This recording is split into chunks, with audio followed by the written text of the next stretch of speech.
Nuremberg, October 16, 1946, 1 in the morning. The gymnasium air is cold and smells of sawdust. A 64-year-old man climbs the 13 steps to the platform. Wilhelm Keitel, former field marshal. He requested a firing squad, a soldier's exit. The tribunal denied it. Instead, they pointed to the rope. The executioner adjusts the noose. The black hood cuts off the light. Then, a sharp, dry crack. The wooden trapdoor slams against the scaffold. Keitel falls through the hatch, but the neck does not break. The drop is too short to sever the spinal cord. Instead of a snap, the rope merely tightens against the windpipe. It is not an instant death. It is strangulation. The body jerks at the end of the rope. The doctors check their watches. He hangs there for 24 minutes. 1 minute of agony for every year he served in the general staff. The face turns purple behind the hood. The lungs fight for a fraction of oxygen. This rattling breath in a cold gymnasium is the end of the road. But the path to this gallows did not start in a courtroom. It began in the quiet, carpeted offices of Berlin, years before the first shot was fired. At 1:24 in the morning, the heart finally ceased to beat. The physical end occurred in the gymnasium, but the legal mandate was signed 15 days earlier, October 1st, 1946. 21 defendants sat in the dock of the Palace of Justice. 12 received death sentences. The International Military Tribunal did not target the soldiers in the trenches. It targeted the administration. The accused pressed black headphones to their ears to hear the translation. Static mixed with the voice of the interpreter. They listened as the court redefined the concept of guilt. This was not a trial of combat. It was a trial of logistics. The prosecution proved that the industrial scale of mass murder required management, not just hatred. The defense of following orders was legally dismantled. The tribunal established that the desk is as lethal as the trench. Field Marshal Wilhelm Keitel was found guilty on all 4 counts. The rope tightened in October 1946, but the path to the scaffold began 64 years earlier. Reverse the timeline to September 1882. Wilhelm Keitel was born into the quiet stability of Helmscherode. He was 6 years old when the silence fell. 1889. His mother died of childbed fever, the house draped in black. The young Wilhelm stood by the grave, expecting a future on the land. He wanted to be a farmer. The soil offered a simple, honest command structure. But his father refused to retire. The estate remained occupied. Denied his inheritance, Keitel looked for another hierarchy. In 1901, he traded the plow for the saber. He entered the Prussian army as an artillery officer. 8 years later, the trap snapped shut. He married Lisa Fontaine. She brought a dowry that dwarfed an officer's salary. Her family owned the Wolfel Brewery, a titan of European industry. She did not need a husband for money. She needed him for rank. Lisa demanded the prestige of being Frau Officer. This domestic pressure effectively sealed his fate. Her social ambition would one day tether him to a dictator who was currently just a drifter in Vienna. With the farm out of reach and a wife to please, Keitel committed his life to the regiment. The domestic stability of 6 children dissolved into the mud of Flanders. August 1914. The war was less than a month old when a French shell exploded near his battery. A jagged piece of shrapnel tore into his right forearm. This fragment of metal was the turning point. It physically removed Keitel from the trenches. It forced him into a hospital bed where the army discovered his true value, not leadership under fire, but logistics. While his peers died in the mud, Keitel organized supply chains from a desk. By the spring of 1915, the transition was formalized. The high command transferred him to the general staff. The desk shielded him from the meat grinder of the Western Front. This administrative pivot saved his life in 1915. Only to ensure his execution in 1946. He was no longer a combatant. He was now a permanent fixture of the military bureaucracy. His personal rise within the general staff coincided with the absolute collapse of the nation he served. On November 11, 1918, the armistice was signed. The cost of the war was already paid in blood. 10 million soldiers dead, infrastructure in ruins. But the victors demanded more. The Treaty of Versailles stripped Germany of 13% of its territory. The Rhineland was demilitarized. The military was dismantled. The Allied powers placed a strangling limit on the Reichswehr: 100,000 men. That number was a deliberate humiliation. It meant the German army was smaller than the German postal service. For the officer class, this was not peace. It was a professional death sentence. Keitel survived the purge. He was retained in the Weimar Republic's military structure, tasked with organizing the Freikorps. These were not regular units. They were bitter veterans who refused to disarm. They hated the new republic. They carried out political assassinations. Keitel channeled this rage, keeping the military spirit alive within the microscopic confines of the treaty. The document explicitly forbade a general staff, yet he continued to work within an army capped at exactly 100,000. How do you hide an entire army in the center of Europe? You call it a sports club. Versailles forbade a general staff. Berlin simply changed the sign on the door. In 1924, Keitel transferred to the Ministry of the Reichswehr. His assignment was the Truppenamt, officially a bureaucratic troop office for logistics. In reality, the brain of the German war machine, operating in direct violation of international law. The deception was physical. On the grassy hills of the Rhone, young men launched wooden gliders, silent wings, fresh air, civic engagement. But beneath the drafting tables in Berlin, engineers hid blueprints for combat aircraft. Keitel processed the paperwork. He routed funds through shell companies and agrarian associations. The budget for these recreational sections soon exceeded the funding for Weimar's entire education system. Every glider pilot was a future ace.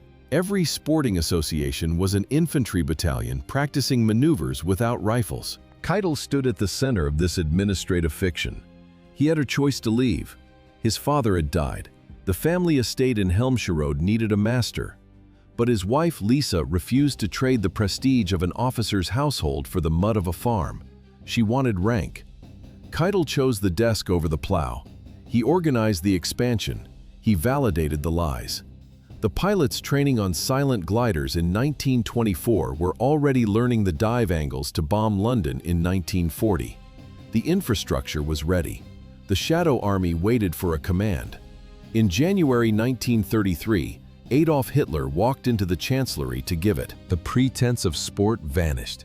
The Wehrmacht stepped into the light, demanding a new breed of commander.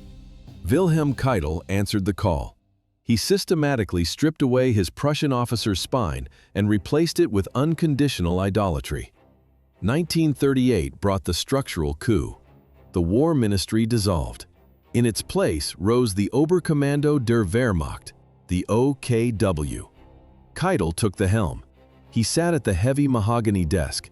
A document slid in front of him. He didn't analyze the logistics. He didn't question the strategy. He signed. Behind him, combat generals exchanged looks, a smirk, a roll of the eyes. Hitler watched the pen hit the paper and nodded.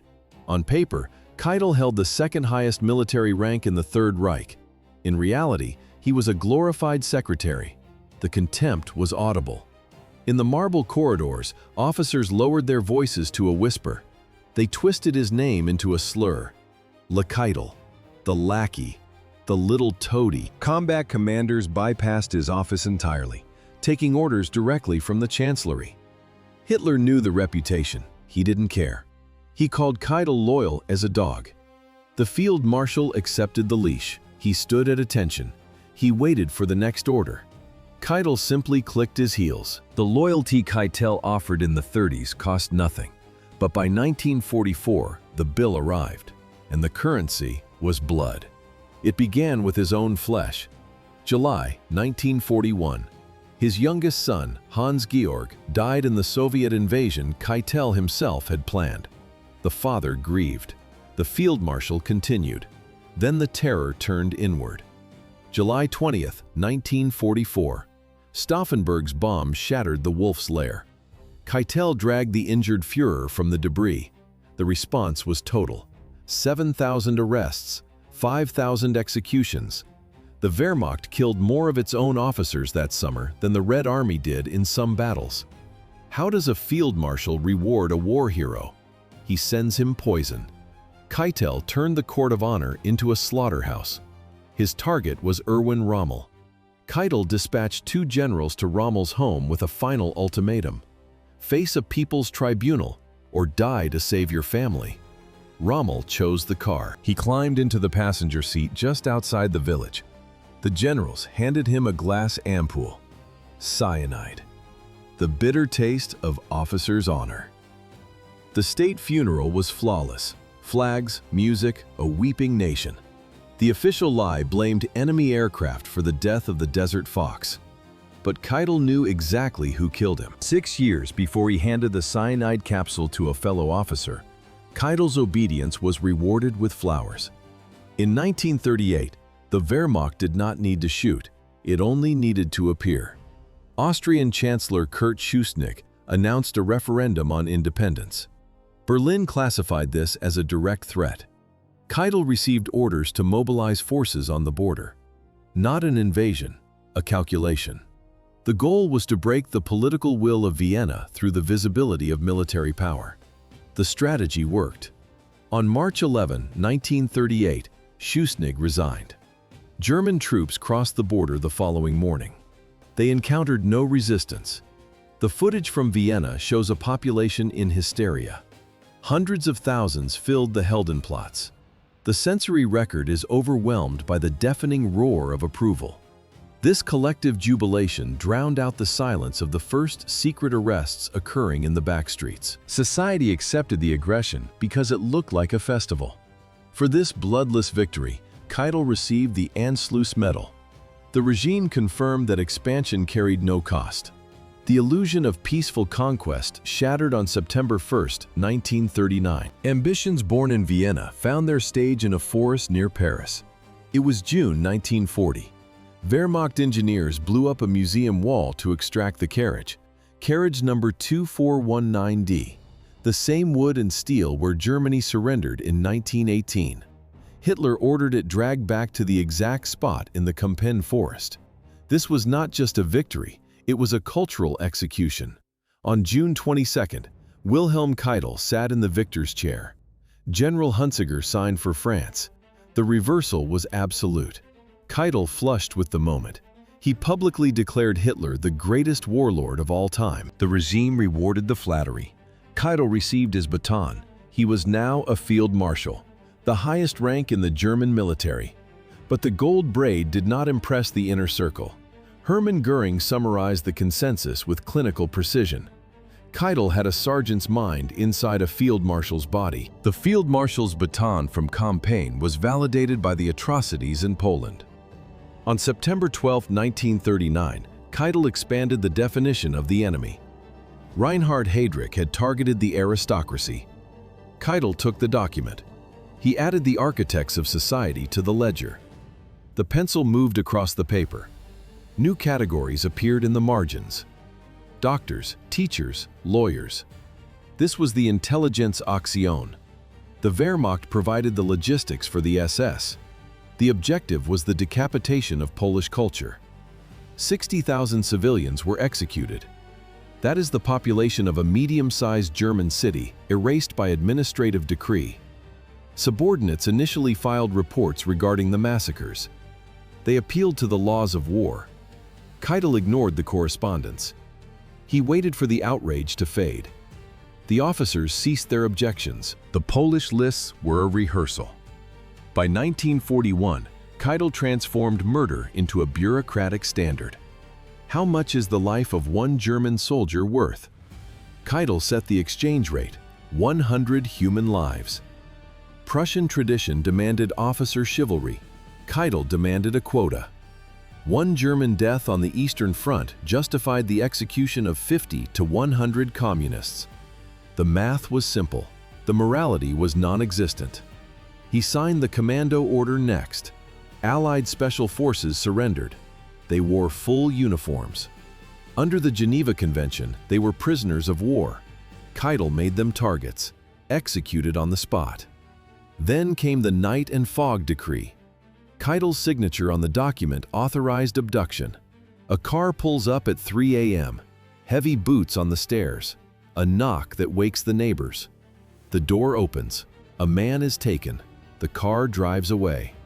Families waited for news, none came. The decree explicitly forbade information. Wives did not know if their husbands were dead or alive. 7,000 people vanished into the camp system, ending up in places like Gross Rosen or Natzweiler Struthof. Keitel didn't just want to kill enemies.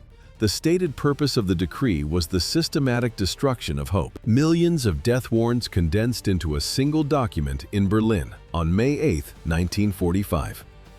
Alfred Jodl had already signed a surrender in Reims the day before. The Soviet High Command rejected it. They feared a historical ghost. The stab in the back myth from 1918 claimed the army was betrayed, not defeated. Moscow refused to leave room for a sequel. They demanded the supreme commander. Wilhelm Keitel sat before the victors.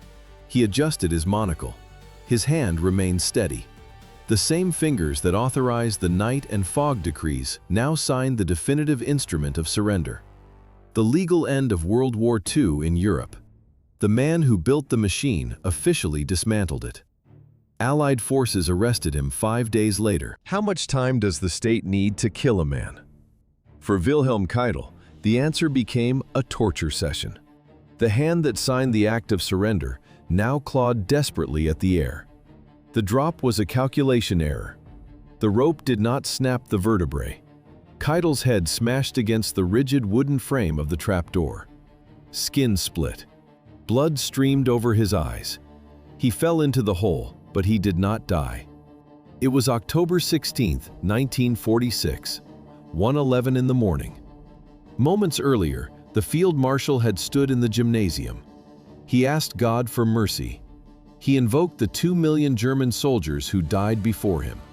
He claimed he was following his sons. Then the floor vanished. A standard hanging induces unconsciousness in 15 seconds. The arteries compress. The brain goes dark.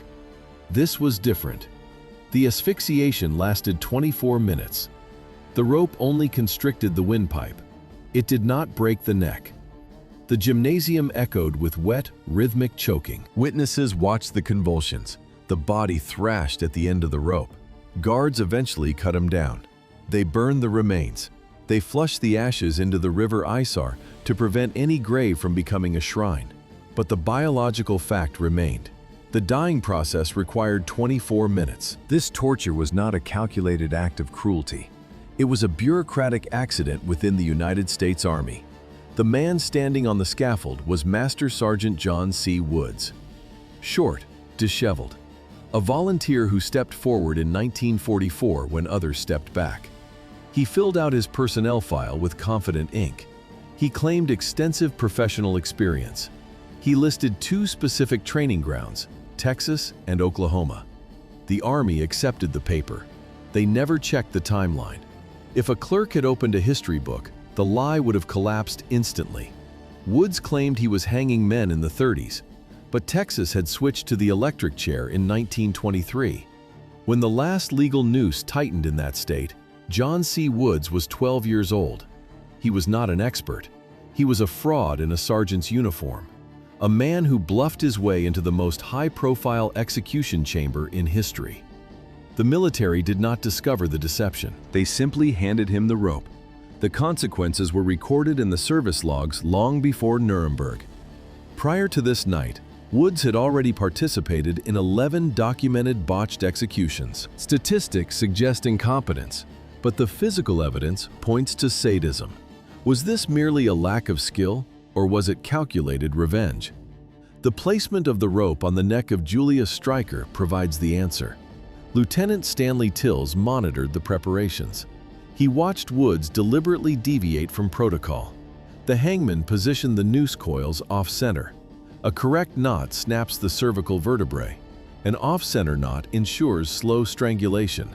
The trap door opened. Streicher fell. But the snap never came. From the pit, the witnesses heard a wet, rhythmic gasping. Reporter Howard K. Smith watched the hangman descend the stairs. Woods disappeared behind the black canvas curtain concealing the dying man. He was alone with the body, the groaning cut off instantly. Smith and the other observers concluded that Woods had finished the execution with his bare hands. This brutality was not an isolated incident on the night of October 16. Photographs of the bodies revealed the systemic nature of the violence. The faces of the condemned were battered and bloody. Woods had cut the trap doors too small. As the men dropped, the wood smashed into their skulls and noses. It was a physical assault disguised as a legal procedure. The U.S. Army denied the torture. They labeled the operation professional and humane. Woods offered a different perspective. In a subsequent interview, he claimed he had never seen a hanging go better. He described the dying men as arrogant criminals who deserved their fate.